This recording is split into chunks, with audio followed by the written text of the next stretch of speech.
May mga natuwa at meron ding disappointed ngayong hindi na mapapanood ang mga nakasanayang pelikula sa Metro Manila Film Festival. Yan ang chika ni Nelson Canlas.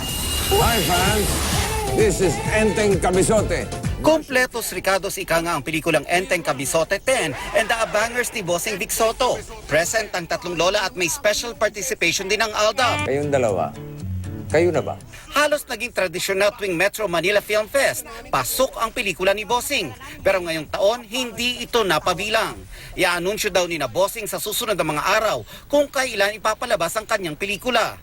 Ang pelikulang Shinoy Manopo 7 na hindi rin pasok sa MMFF, ipapalabas sa December 16 ayon sa mga producers nito.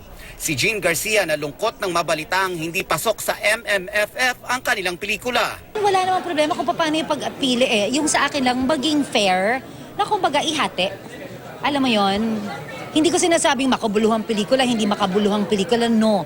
Hatiin natin yung gusto ng nakakarami at ng buong manonood. Ang ilang netizens naman na inis dahil hindi nila mapapanood ang mga inaasahang pelikula sa Pasko.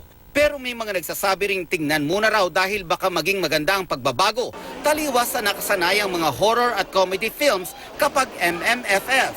Nelson Canlas updated sa Showbiz Happenings.